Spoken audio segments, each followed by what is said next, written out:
ladies and gentlemen, Jennifer Moran is about to absolutely just rock your world when she comes on in just a minute. So make sure you stay tuned. Let's talk about the announcements first, because you are here, you're becoming your greatest possible self, and more than likely, you are someone who wants to get your message out in the world. You want to evolve, you want to upgrade, you want to make a bigger impact, and I'm here to serve you however I can. So number one, definitely keep tuning into the 12-hour marathon. It is a blast here. We have a lot of fun, definitely, and we are just getting started. Listen to the podcast, watch us on YouTube, anywhere you want to find us, great. Now, if you are a guest material, you want to get your message out on this platform, send me a message, connect with me. Would love to talk to you about getting your message out to the world in a bigger way. And then also, if you're at the point where you're thinking about launching your podcast and making a big impact in the world through that, I love helping our clients launch their podcast. We do it in mastermind form, we do it in one-on-one form, and I also do general coaching, mindset, and business coaching as well. So if that's something that you get fired up by, let's talk. I would love to talk to you. You can find me on Facebook.com/th3burns. That's a great place to find me. You can also find me on Instagram at IamMillionaireChris, and you can send me an email, chris@beyourgps.com. Looking forward to hearing from you. Next up, I'm going to share the iTunes review of the week. This week it's by C. Trippy. And C. Trippy says, great content and energy. I'm a newbie and I'm already improving what I do daily from the great content. Thank you. Thank you so much, C. Trippy. I appreciate you. If you want to give us a review, if you want to subscribe to the podcast, highly recommend it. Go to beyourgps.com/iTunes or search Becoming Your Greatest Possible Self in the iTunes or podcast store, and also on Google. You can find it on whatever your favorite podcast player is and do it there as well. So thanks so much in advance for doing that. And if you want to give us a review, let us know what you love about the show, what could use improvement, how we can make it even better for you. Let us know. We love that feedback too. J-Mo is about to come on. Jennifer M. Moran is about to blow your mind about what's possible, especially in the later decades of life. So you definitely want to stay tuned. She's going to be sharing some awesome secrets and probably some pretty things so that you can take action on and not have to suffer with feeling tired, feeling exhausted, feeling like all hope is lost in terms of your health and wellness. Do you want that hope back? Do you want that fire back? Do you want that inspiration back? Definitely stay tuned, because Jennifer and I are going to dive into that in just a minute here. So make sure you stay all the way through till the end. Grab a piece of paper, grab a pen, be ready to take notes, because these conversations are full of golden wisdom to help you become your greatest possible self. Let's introduce Jennifer and then we'll bring her on the screen. Miss Jennifer Moran is a top earner in network marketing, a best-selling author, a John Maxwell Certified Speaker, trainer and coach, and an MPC Masters Bikini Bodybuilding champion. She has been featured on Fox News in magazines Success from Home, Networking Times, and Business for Home, on the podcast MLM Nation, and she's also partnered with John C. Maxwell, where she was a featured speaker and teacher in the 15 Laws of Growth with a concentration in network marketing. In the online class. A former top pharmaceutical sales rep and trainer, Jennifer brings nearly 30 years of transformational leadership experience to people she inspires through her speaking, her training, and her coaching. She is a published author, self-proclaimed fitness fanatic, and travel junkie who is most proud of her role as a wife of 23 years to her husband, Sean, and mom to their 3 amazing kids. Oh my gosh. We are so blessed to have Jennifer here with us today. J-Mo, are you ready to rock this house, Superwoman? Because I'm telling you, you better be ready to bring the heat for this GPS squad in this tribe. I know you're going to bring it. You're bringing it, right, J-Mo? I'm bringing it, man. I'm bringing it. I mean, it's hard to not want to dance with you, because you are so full of energy, man. Burn it up coaching is the perfect name for you, because you get me fired up, man. That's the name of the game. That's why we're here, to fire up people and their potential and their GPS, J-Mo. So we are going to dive right in, okay? This is going to be an amazing conversation. And if anyone out there is listening, if you know JMO before, let us know in the comments. How did you meet her? How did you connect with her? If you're just meeting with her for the first time today, let us know that too, because we love finding out who people are connected with, and let us know you're out there in the audience. We love hearing that. So Jennifer, we're going to dive into this first question of your message multiplied. That's like the theme of today's 12-hour marathon. And so I just want to hear, what does that mean to you, multiplying your message? Well, sometimes you multiply your message when you least expect it. Sometimes it's in the middle of those challenges and adversities that get thrown at you in life where you're kind of thinking, man, what is God doing? What is the universe doing to me right now? That actually ends up multiplying your message, right? Go forth and multiply.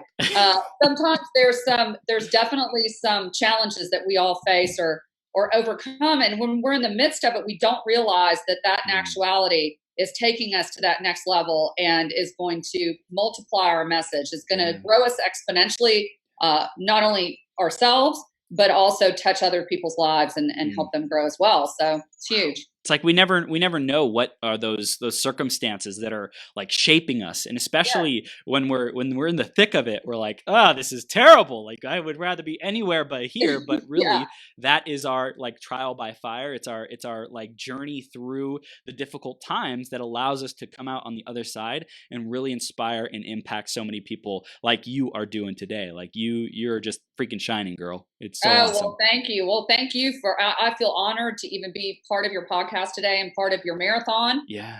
You're actually changing lives and legacies on a big time scale, my friend. So I'm honored to be here. I love it. Thank you, JMO. So let's dive into who you are and what your clients come to you for today. What do you stand for in the world, JMO?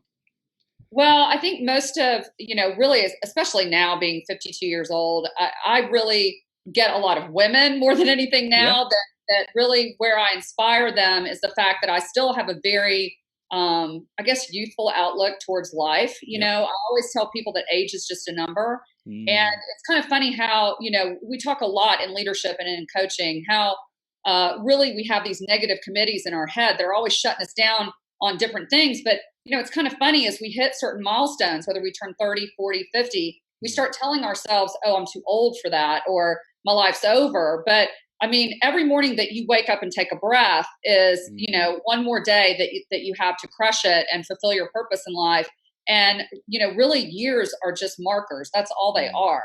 I try to tell people sometimes too, I hate to say it, it kind of sounds a little morbid, but I'm like, there's 21-year-olds that are waking up today thinking that they have all the time in the world who aren't going to see the end of the day. And I hate to say that. So you just never know. So you really need to wake up every day, Mach 10 with your hair on fire, ready to crush it, because, you just won the lottery by even waking up, because I don't know what the statistics are of the people that go to bed and never wake up. Yeah. But, when you wake up, you've already won. So that's huge. So why not go, continue to set goals and crush them. Yeah. And what I hear is a lot of people don't wake up with that winner's mentality of, I'm going to go have fun. I'm going to go share my gifts. I'm going to go live my purpose today because I don't know how much time I have left. So there's a sense of urgency. There's a sense of intentionality with their time and their energy. It's more like, it's just another day. It's just another day versus like, this is a freaking miracle. This is a gift that I've been given. Like,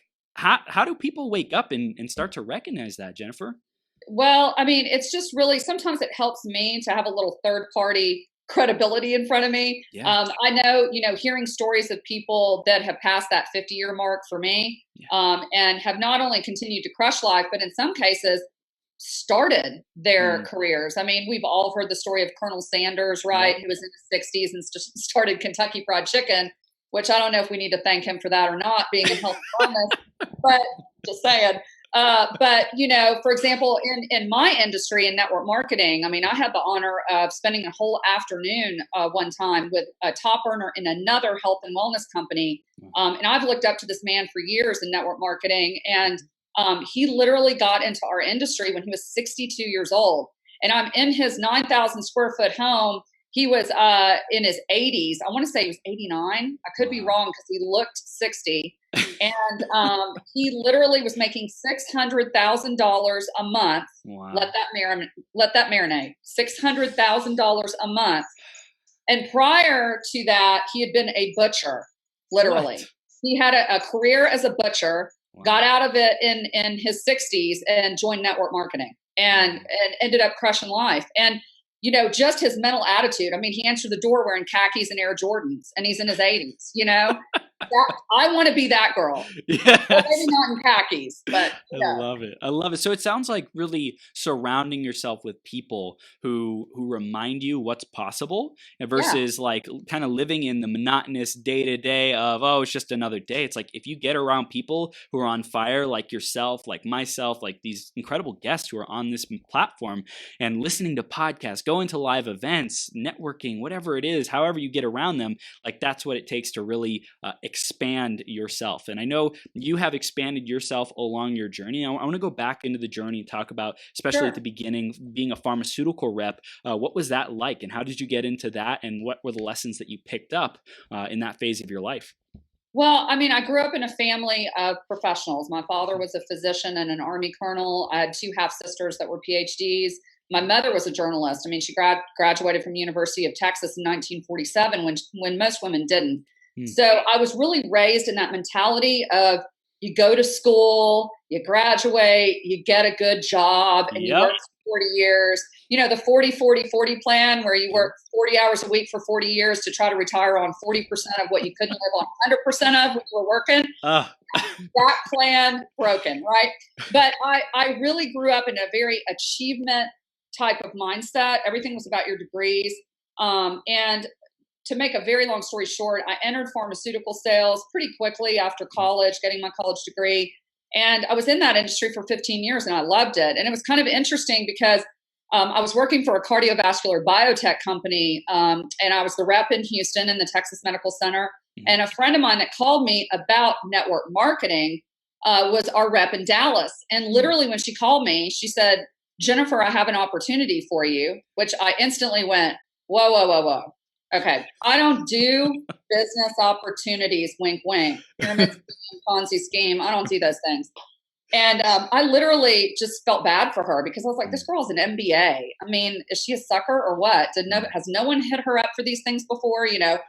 And, you know, just fast forward, the only reason I got involved in network marketing is she drilled it down. And this can really probably apply to any entrepreneur.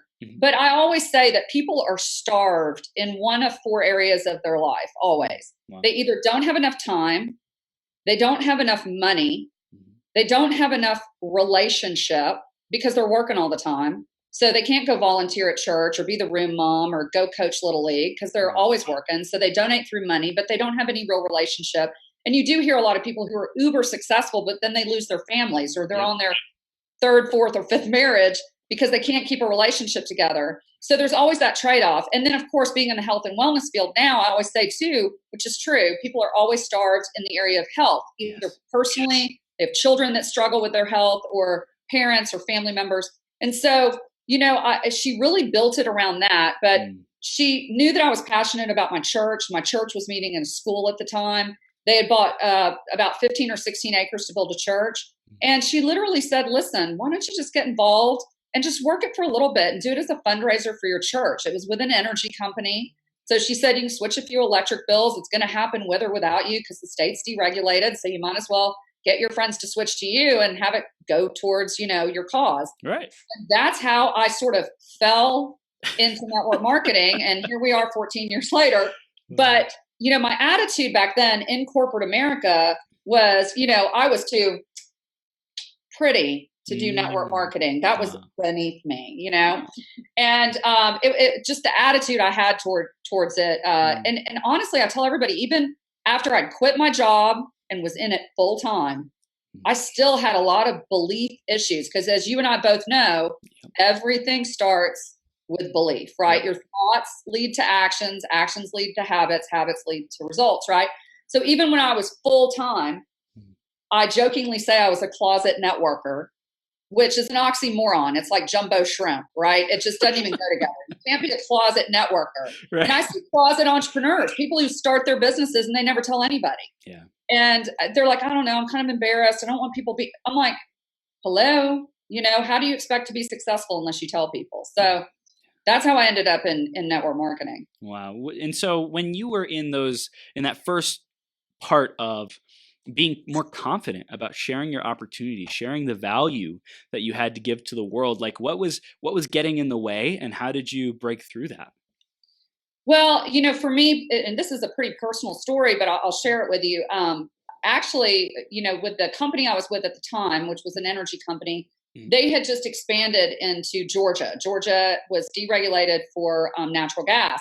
So we opened up in Georgia, and I was with one of our top earners who I actually happened to know this gentleman from college. And he literally called me up one day. We were all out in Atlanta and we were having appointments or whatever. And I'd had a few appointments canceled. And he said, "Hey, you want to go with me? Because I'm meeting with Ted Turner's right-hand guy, down at his penthouse office in Buckhead." If you've ever been to Atlanta, Buckhead, not Butthead, Buckhead is really an awesome area. Yeah. So I said, "Sure, I'll go with you." So I go down with Greg, and we literally go to this penthouse, suite. It literally is like everything that you would see in a cartoon almost, wow. With the secretary out front, the big wooden doors swing open, and there way by the windows is this humongous desk with this little man sitting behind it. So we go there and we plop down, and Greg proceeds to go through everything with this guy. And the guy literally told us up front, "I am seeing you as a favor to my friend."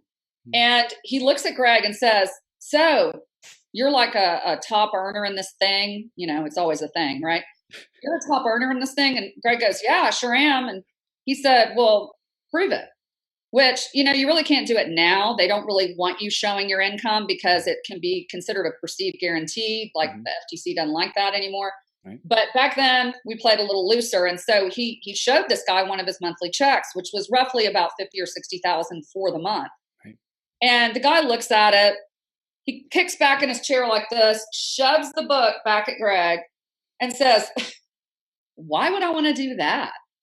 I mean, I make literally about 80,000 a month, plus I got benefits, blah, blah, blah."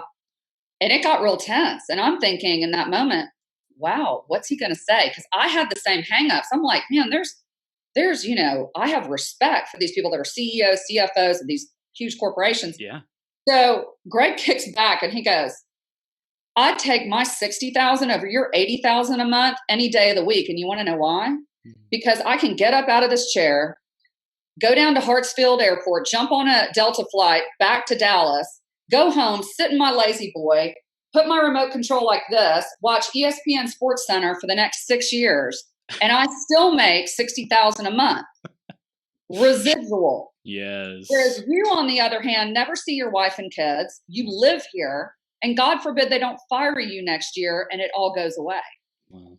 And it impacted me because, as a kid, and I might have mentioned this to you, but I lost 4 family members in the span of 9 years. I watched my grandmother, my uncle, my mom, and my father pass away, all between high school and college.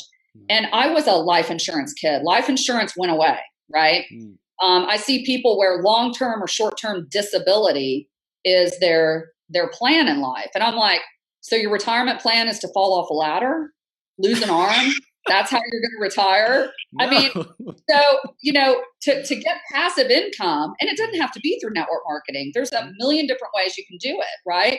You can do podcasts, you can sell courses, you can do coaching, right, Chris? Yep. Whatever it is, you want to make money in your sleep, right? Which is usually only available to people who wrote best-selling songs or invested in oil and gas royalties. I mean, there's a lot of different ways to do it. But it taught me a lot about the fact that I need to be proud of what I'm doing because I have access to unlimited income where I'm not trading time for money anymore. And it's when you're trading time for money that you're owned by someone. They're putting a dollar value on your life. And, we as entrepreneurs, that's what we want to break free of in a lot of cases is we want to own our lives. We want to control our lives. And it's difficult because all small business owners want to end up like Steve Jobs or Bill Gates or, whatever. But it's, it goes back to that Robert Kiyosaki's cash flow equation, right? The cash flow grid where you want to move from employee or small business owner over to a big business owner or an investor where you can make passive income. You can have walk away income. You can be on your boat in the middle of Lake Tyler that I'm looking at right now at my friend's house. On I don't even know what day it is. What day is it? Wednesday. The perfect right. day. Yeah, there you go. Every day is an amazing day, right? Yes. Every day could be a Saturday if you want it to. We work really hard, but we also have the ability to take off and play really hard. So it was in that moment that I learned something. And I thought, this poor man sitting across from me, in probably all his friends' eyes, is wealthy, but he's so poor in so many areas of his life. He's working all the time. He's never seen his wife and kids. And quite frankly, he's sitting there building Ted Turner's dream. He's not building his dream, and he's not in control of that. And Jennifer, that blew me away. I want to dive into this because this is gold. A lot of people are out building somebody else's dream, kind of just trying to fit into a mold and not like having their own personal vision, their own personal like compass, and having clarity on what their life, what they want that to look like. And I think that's one of the most valuable things that someone can do out there, to start getting clear on like, what do you want your best life ever to look like? Like a lot of people spend more time thinking about their vacations than what they want their life to look like in the next 3, 5, 10 years. And that's like a total mistake, to be focusing on something that's a short-term gratification rather than like a legacy. So I also want to re-highlight these points that you made, the pillars where people might be starved or not be successful in. It's not having enough time. It's not having enough money. It's not having the relationships and the connections that they really desire, or it's not having the health that they desire. So for everyone listening or watching right now, live or replay, type in which one you want to grow the most. Okay, type it in. Let's get interactive. Let's get engaging with this. Put it in. Take a screenshot. Put it on Instagram. You can tag us. It's all good. So which is the area that you really want to grow in? And Jennifer, I want to dive into just a little bit more about this legacy, this purpose piece. And I want to talk about, how did your parents, and losing them at an early age, how did that impact your vision, your purpose, and your legacy that you wanted to leave in the world? Well, it gave me a little bit of a sense of urgency, because I saw, my mother, who worked as a journalist most of her life. She worked for UPI in Dallas. She was a journalist for the San Antonio Light. She did a lot of freelance journalism. You have my father, who was career Army for 35 years, colonel, ends up going into private practice, was a chief surgeon, all that. But when my father retired, I literally was 14 years old. We moved back to San Antonio, which is where my parents had met. And, when I think about that, that was in 1980, 81. And by 1983, he was dead. And, I hate to say it, but that's common for people to retire. And then within just a few years, they're gone. They don't have a purpose. They don't have something to live for. Exactly. They've lost their meaning. In fact, I saw my father. It was really heartbreaking in a way, but we went out to Brooke Army Medical Center when he was ill, and he was sitting in the waiting room, and this poor little, corporal, I don't even know what his rank was, but he came out and he was literally just reading the, calling patients back. And he's like, Mr. Raymond Merritt. He said, Mr. And my dad about came out of his chair, because he had worked 35 years for that title. Right. And here's this guy, this kid, who just in one statement, calling him Mr., stripped him of all his purpose. Wow. And, it was powerful for me, because I thought, it's sad that people do get caught up in titles. Now being so heavily vested in leadership, not only being mentored in leadership and trained myself in leadership, but coaching others, we all know that leadership is influence, nothing more, nothing less, to quote John Maxwell, right? And it's not really about position. In fact, I heard I was listening to one of your podcasts, I believe it was with Monty Wyatt, and he was talking about that, about how a lot of people have titles, but it doesn't make them a leader. A manager is not necessarily a leader. There's plenty of managers out there that don't know how to lead. They can't lead their way out of a paper bag. Right. So, at the end of the day, I really realized, there's more to life. I mean, it's about, because I tears was rereading letters from patients that he had either saved their life or impacted their life in some way during the Korean War, World War II, what have you. Wow. He was older when he had me. He was 55 when I was born. But that's what was powerful that was his purpose, right?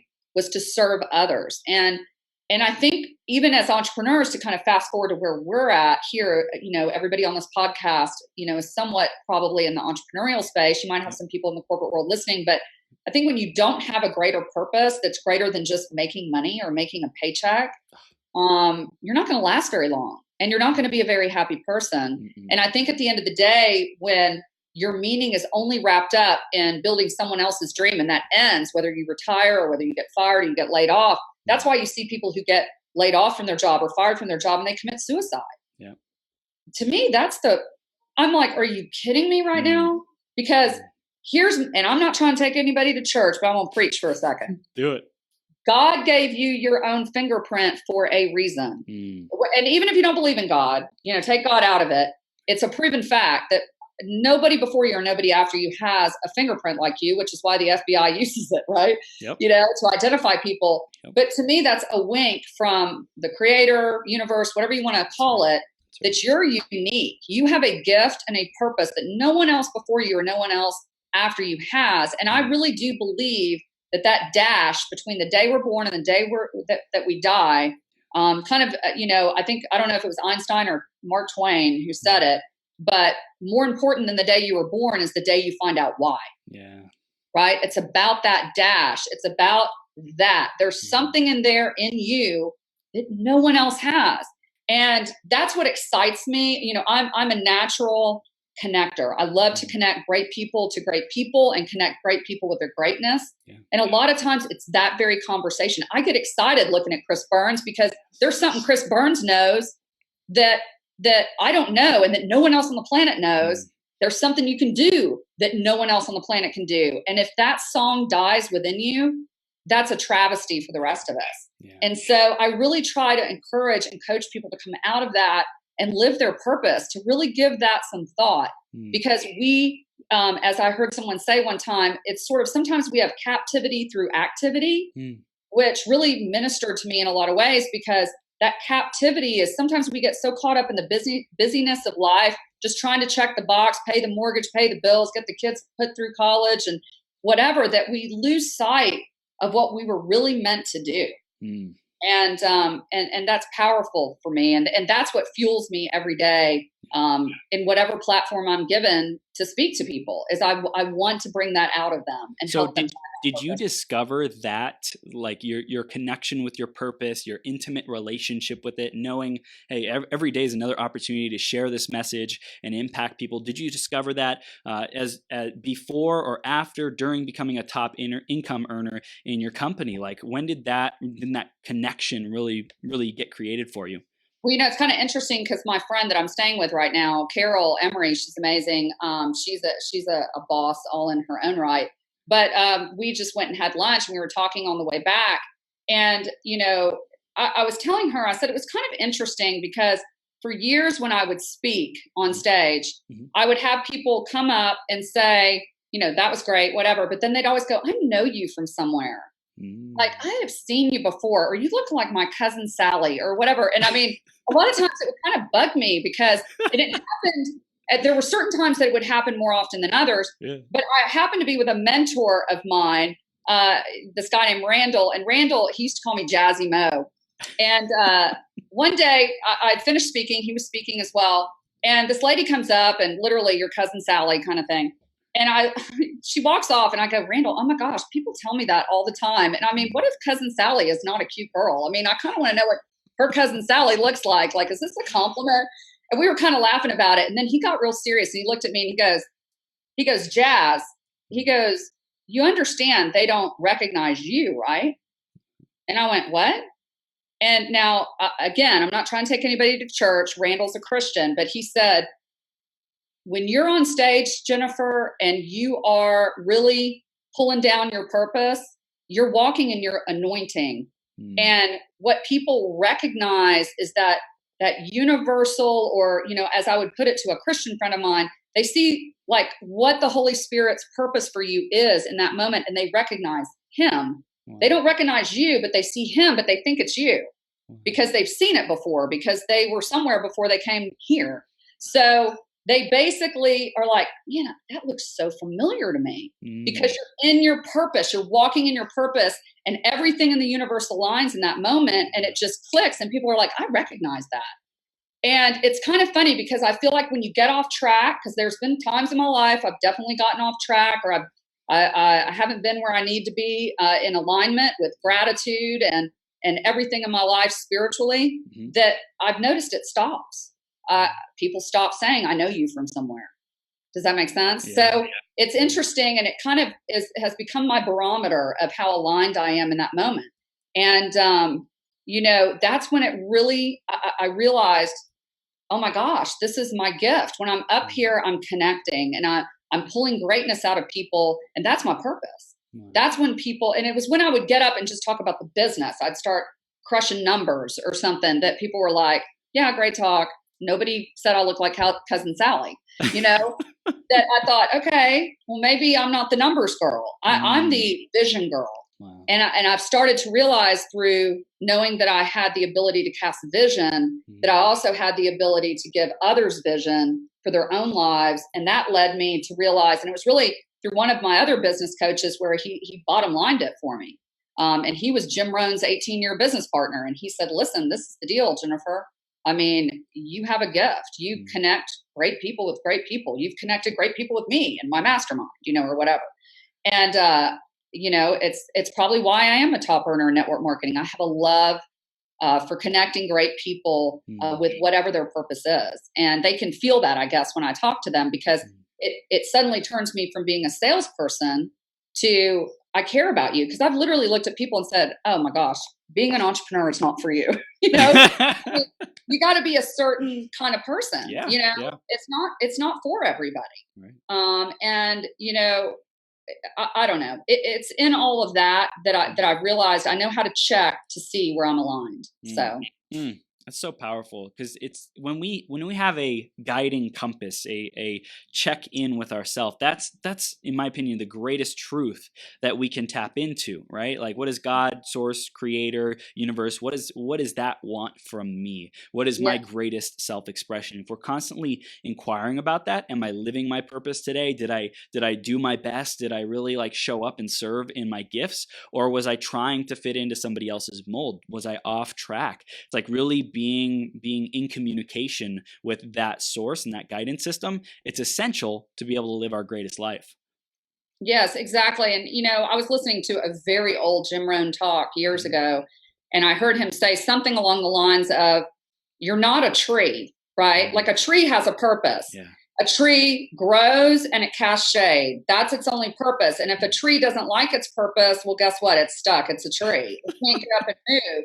And one of the greatest things about being a human is that you can move. You can change your mind. If you're stuck in something where you feel like, okay, I'm here and I'm planted by the shore like a tree, but I'm not in my purpose, well, get up and move. Yes. Go find your purpose.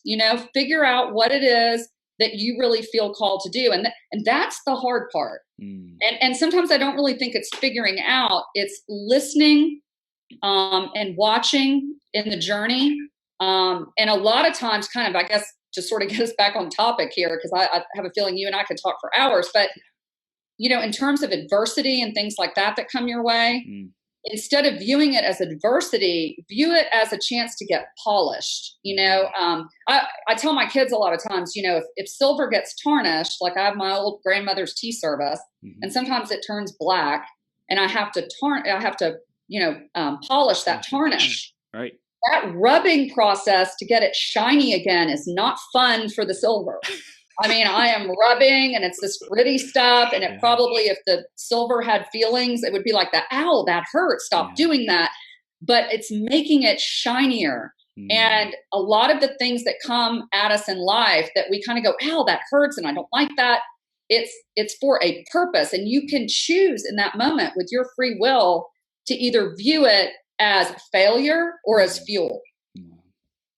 But it's up to you. Your free will is choosing in that moment. Darren Hardy says it all the time, that he lets his haters be his motivators, right? Yep. So what makes him different from somebody else who, that you read about on the 10 o'clock news that went and shot somebody because they cut him off in traffic? That was not somebody who let that person motivate them to, practice peace or, be grateful that they're even in a car on a freeway in one of the richest countries in the world at that moment to even be cut off in traffic.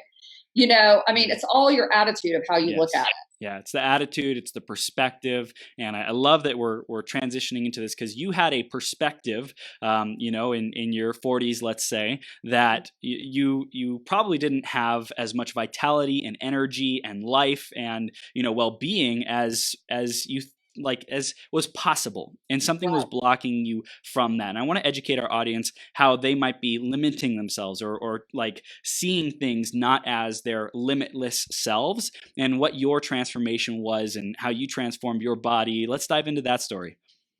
Well, it's kind of a crazy story. I always say it's a very long story over a bottle of wine, right? But I'll compact it down really quickly. So I transitioned from my old network marketing company to the one that I'm in right now, which is in health and wellness. And I'll just package it by saying it was a bad breakup. And it put me in a very stressful situation. I ended up resigning from that company. They weren't happy about where I had gone. They tried to make my life miserable. And there was some financial hardship in that because when I resigned, I lost my check, which is a residual check, which typically in network marketing is willable, sellable, transferable. Mm-hmm. But, I had a little bit of pride and said, I've never been terminated. And they were like investigating me to potentially terminate me because they were angry because I'd left. It's a long story. But I resigned. And in my letter, I said, I've never been terminated from anything in my life and I'm not going to start now. No. Gave up my check, had no check for 4 months, which was very difficult.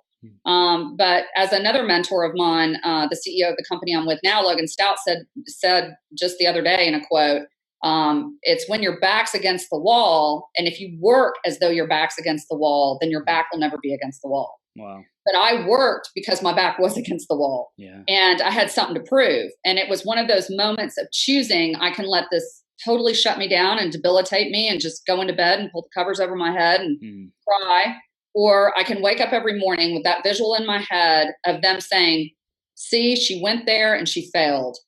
And that's what got me out of bed because I was like, hell hath no fury, like a woman scorned. Right. And I went to work. And it was like 8 years of everything that I had learned in the other company just went in that moment. Wow. It was literally like a straight out of the movie Limitless. Mm-hmm. And I was grinding, man. I mean, there were days I didn't shower, days I lost my voice. I worked it hard. I rode that thing like a swayback mule. I was not letting go of that dream and that goal. And I popped out the #1 income earner, which was great. Yeah. But then I was kind of like, oh crap, what do I do now? Mm-hmm. I've never been I'd been number 40 was the highest I got in my other company, right? I mean, I had the free car and I was going on all the top 50 trips, but there was still somebody to chase. Does that make sense? As Matthew McConaughey, I think, said in his Oscar speech, he has to have somebody to look up to. I think there was something else. And then he said, and somebody to chase. And I'd lost that person to chase now because I was the person. And there was a learning curve in that. And as I went through that next year, I struggled quite a bit, as Logan Stout had said to me one time. He said, the higher you climb, the stronger the wind blows. And he was right. And there were some tough things that I had to deal with. I had people that were genuinely out for my best interest. I had haters. There was a lot of things that I went through. But one day my daughter walks in the door. Mm-hmm. She's 18 years old at the time, playing soccer. She was the captain of the soccer team at her high school. Mm-hmm. And quite frankly, they were laughing at this girl. They started out laughing, but then they stopped laughing at this girl who was a little bit heavy. She'd been a drill team girl, quit drill team, and suddenly started showing up at school carrying her food, jugs of water. Next thing you know, this girl's a bikini champion in bodybuilding. And typical teenage girls, they're all talking about it. So my daughter's captain of the soccer team, and she was going to University of Alabama in the fall, and they have the largest sorority rush in the nation. And my daughter's a tomboy, soccer girl. And she said, I'm a little nervous about rush. I'm not going to be playing soccer in the summer. So she holds up this picture of this girl with her before and after and says, well, actually, before she said that, she goes, I think I want to do bikini contests. That's exactly what she said. Wow. And I literally went, pardon my French, hell no. Like I'm picturing like a shot girl in a bar, like in a bikini. I'm like, you're not doing that. Right. And she holds up the before and after and she said, no, this mom, it's bodybuilding, right? So I said, oh, okay, I understand. You've got goals. She said, it'll keep me fit over the summer, get me ready for Rush so that I don't gain a bunch of weight because I'm not playing soccer anymore and, what have you. And I won't get out of shape. And I said, well, let me go meet with the trainer. She said, well, I want to go see this guy who was training her friend. And I just went to go write him a check and make sure he wasn't creepy because he was going to be working out my 18-year-old daughter. So I plopped down in front of him. His name's Cody Barta. And I plopped down in front of Cody with my daughter. And he's talking to her. And he looks at her and he says, listen, it's going to take about 16 weeks to get you in shape for a contest, roughly, I think. And he said, but it would really help if you had an accountability partner. How often have we heard that, right? Even in leadership. Yeah. It would really help if you had an accountability partner, to get through it. And she literally, Chris, looks over at me like this, looks me up and down and goes, I was 25 pounds overweight. I was so stressed out. I was basically dealing with all the stress from my old company, what have you, drinking a little too much wine, doing too many dinners, launching the company. Yeah.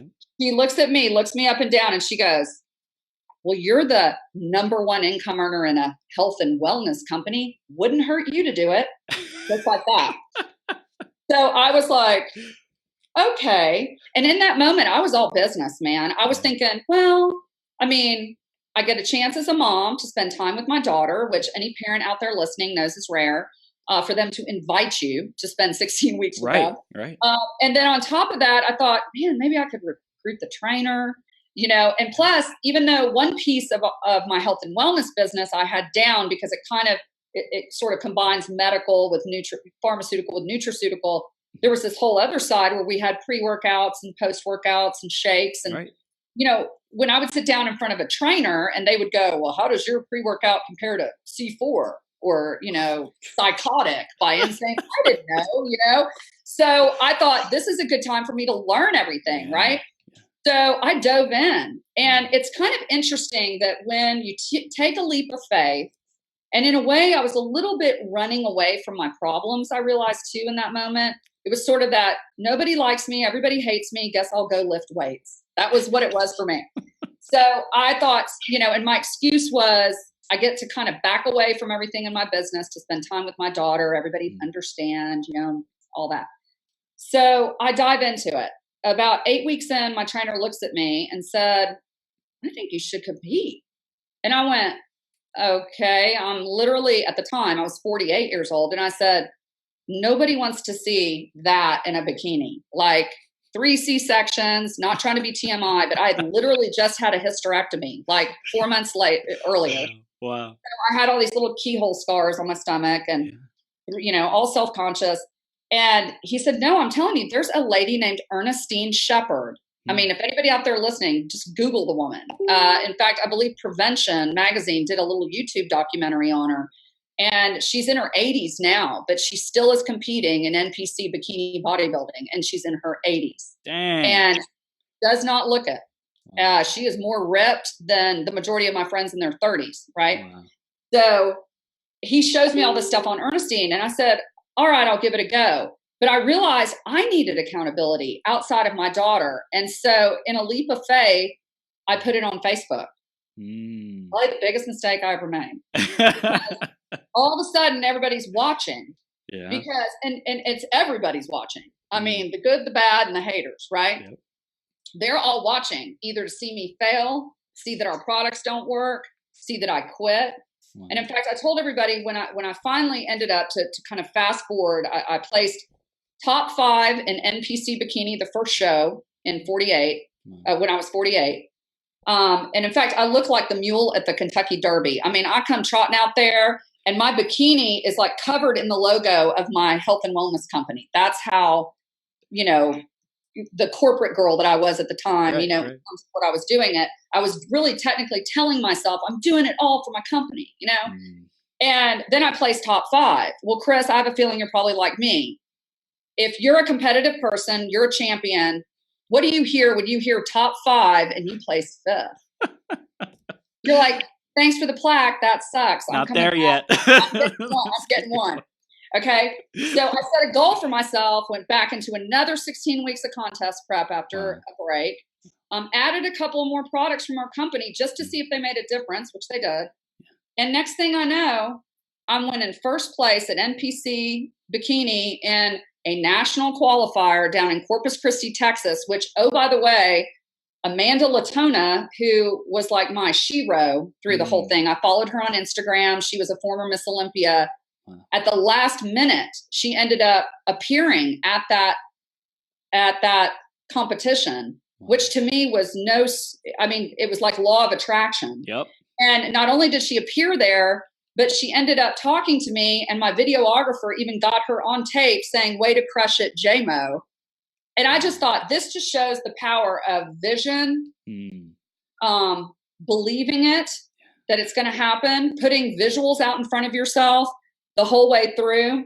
And quite frankly, you know, I sum it all up by saying I thought about quitting until I remembered who was watching, which was at that point in my, you know, it was the whole world, in my opinion. Right. You know, it was everybody in my world. And I knew that because even the quote unquote haters from my old company, and I will say this with all pride, and I hope they're listening, but in fact, one of the corporate executives from my old company walked away from the penthouse to join our warehouse at our company. And when he met with our CEO, he said, it's because I watched what Jennifer did.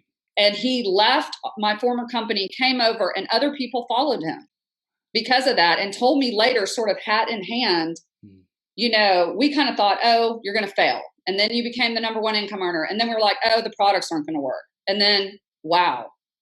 And so my big thing is don't just talk the talk, walk the walk. And Chris, you and I know this, and I know you know this as a business coach, and it's a little bit of a pet peeve of mine in the world we live in today, because I feel like every time you turn around, you're bumping into a leadership coach. Yep. But they don't even lead their own lives, right? And I know you've said that. I've heard guests of yours say that. Yeah. I think Monty said that too, because I was just listening to it last night. But at the end of the day, if you can't even lead yourself, I mean, you have got to walk the walk. Stop talking the talk. Stop being the professional student. Stop telling everybody what you're gonna do. Go do it. And don't be afraid to fail. You know, don't be afraid to fail, because it's really not about what others think or what they're going to ultimately say about you. It's about your journey and what you're going to learn in that process, in that rubbing, in those uncomfortable moments, in those times when it was cold and wet and early and I didn't feel like going to the gym, or I didn't feel like eating cold chicken out of a Ziploc bag, which I had to do a lot. You know, there's a lot in that. And it's those small daily disciplines. And I know for probably every viewer or listener of yours that's plugged in right now, they're probably nodding their head. We know what's coming next about the small daily disciplines, right? Yep. But your success is found in your daily routine. It's those little things you do daily that make the big differences. I don't care if it's bodybuilding, if it's building a brand, if it's building a business. It all boils down to those small daily disciplines, and they're not always fun. They're not always easy. And there are some days that you wake up and you think, I'm going to do this small daily discipline, and it either doesn't happen, or it's broken, or it doesn't work, or that doesn't, but it's okay. You get up the next day and you try it again. Yeah. And Jennifer, I want to dive into this. This is a perfect time, because I feel like the energy is ripe for someone listening, watching right now. Like, you have an opportunity right now to share with someone, an accountability partner, or live on the marathon, whether it's replay. You can type it in the comments. You can take a screenshot and put it on Instagram, Facebook stories, wherever. But write what is the one daily discipline that you want to start doing more of today. You want to recommit to this one thing. I'm sure there's a billion things that you could be doing. You could be journaling, you could be meditating, you could be going and exercising. What's the one thing that you really want to dive into and start to master? Start with one. Don't try to take on the whole freaking world at once. Start with one habit at a time. What's the one thing that you want to commit to? Type it in the comments, whether if you write health, if you write journaling, if you write meditating, gym, whatever that is for you, write it down in the comments and let us know. This is momentum. This is taking inspirational action and conversation that we're having, me and JMO right now, which you're probably like, dang, this is awesome. I'm fired up. But if you get off of this conversation and you don't take a new action, you don't implement something, then it's pretty much for nothing. It's like a little shot of, inspiration, but it doesn't actually transform your life. So send us a message. Send Jennifer a message. Have a conversation with her. She has a book that she has. There's so many awesome ways that you can take action and invest in yourself to be able to create even more results and momentum in your life. Yeah. And in the book, I was very honored to be a co-author actually in a book called Purpose, Passion, and Profit. And in my particular story that was highlighted, I really share what I call 12 transformational truths that are kind of built around probably inspirational quotes that you've heard, but it really, each one sort of earmarks my whole journey from, 25 pounds overweight, stressed out, probably in the worst shape of my life, to not only being in the best shape of my life, but really building up strength mentally, building up strength spiritually, emotionally, relationally. There's so many things that whole journey took me through. And I'd love to share it with you. And in fact, if you want an autographed copy, just message me and I'd be happy to get a book in your hands. So I love it. And tell us a little bit more about who this book is for. Is it for entrepreneurs? Is it for people on the journey of self-growth? Who's it for? It's really for anybody. There's a 2-time Grammy winner in there, Steph Mosley. There's Kyle Wilson, who was Jim Rohn's 18-year business partner, has a story in there. We've got Jennifer Thompson, who was one of the founders of what they call the Inspire League. It's a bodybuilding federation. There is Keith Elias, who is director of what they call player engagement at the NFL, but Keith Elias' stories are incredible. He'd be a great person to have on your podcast because he tells the stories of what it's like to transition from being an NFL rock star out into the real world where, now, like you said, we were talking about my father earlier, having to go from colonel to almost civilian. It's difficult. Yeah. And so he's in charge of helping players transition and do that. And there's such an inspirational message in what he talks about there. And so it's really a conglomeration of a lot of different entrepreneurs and different running in different lanes of life, but sharing their stories that all boil down to what their purpose was and how through their purpose and through their passion, they were ultimately able to profit from it in some way, and sometimes it's not financial profit. Sometimes that's profiting in your growth, your own personal growth, and not just financial growth. So it could also be serving a lot of people. Profit is what's the impact that you have. It could be financial, could be fulfillment, could be spiritual, could be making this planet better than when we found it. I think that's the greatest impact that we can all really set out to achieve and accomplish. And JMO, you're doing so much in the world, and I love what you stand for. I love how you're inspiring people, no matter where they're at, what age, what kind of setbacks or disabilities or things that they've faced in their life. You give them hope to keep going and to remember that it's about the vision. Where do you want to go? What's the purpose? How do you really activate that and take action on it? And I know you got some really great stuff coming up in the future. We're definitely going to have you back on again because you're a freaking powerhouse. But just in a brief summary, what else can people be excited about if they follow you, if they connect with you, if they send you a message? What else do you got coming in the future? Well, it's kind of funny because and again, a lot of what happens to you in life sort of happens accidentally. So I showed up at an incentive trip with my company with a hat on that said "Killing It," and everybody, I just bought this hat at the mall, and everybody's like, "Oh, I want a hat! I want a hat!" And you're killing it, and I was the number one income earner, obviously, at the time. And so everybody wanted a hat. So the next trip I went on, I brought hats for everybody on my team who made the trip. And now it's almost evolved into like a brand. And so I have people that have been on me for a long time to write a book about, especially my journey in network marketing, because I know a lot in that space. So I'm definitely going to do that. But I'm also getting ready to start a community on Facebook that's going to be the Killin' It Collective, and hopefully bring a lot of entrepreneurs in there. You know, there's a friend of mine that owns one of the largest paleo conventions in the world, and we're talking about doing a women's entrepreneur event and kind of, getting together on that. And so I've got a lot of things in the works that I'm excited about. And then at the same time, the health and wellness company that I'm in right now, we're only 5 years old, but we've definitely reached critical mass. There was another health and wellness company out there that has now almost basically merged with us. It had nothing to do with the business transaction, but the lion's share of that company, since the company went a different direction in how they're going to market their products, they've all come over to our company, and it's been crazy lately. So I've got a lot going on, a lot of different areas, but I'm super excited just about the rest of 2019, and I'm looking forward to killing it. Yes, I love it. I love it. And you're really going to be growing your own personal brand as well. I know that that's something that's super important. It's like to have the vehicle, the network marketing vehicle, awesome, and like how can I concurrently build like my own brand? That's important because it's going to be with you for the rest of your life. You know, I always encourage people like create that content, build who you are for yourself, your purpose, your mission, because that's with you for the rest of your life. No matter what happens, ups, downs, wherever it goes, you get to bring you with you. So I really love that you're standing for that too. Yeah. I'm excited about it. It's unknown territory for me because, you know, as a mentor of mine told me recently, because I kind of laid out some of the things that I really wanted to do. And I think this really applies to everyone, but sometimes it's the things that come to us naturally that we almost feel guilty doing as a business, because we just feel like I've been gifted with that. I should just give it away. you know? Right. But I've had some friends go, Jennifer, that is your purpose. You're good at it.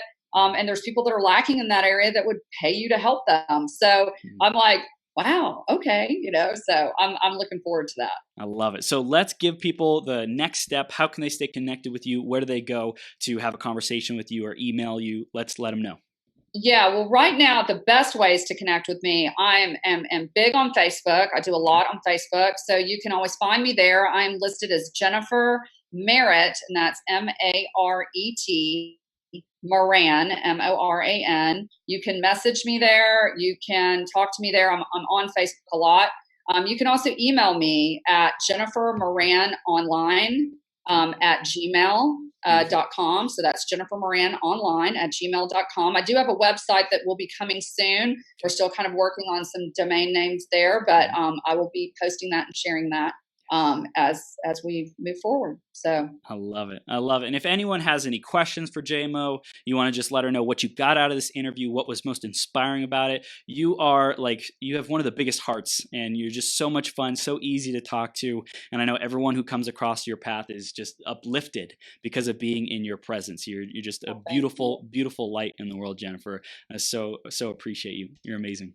I will back at you, Chris. And I have to say shout out to Andrew Hall for connecting. Yes. He's awesome. He's a legend.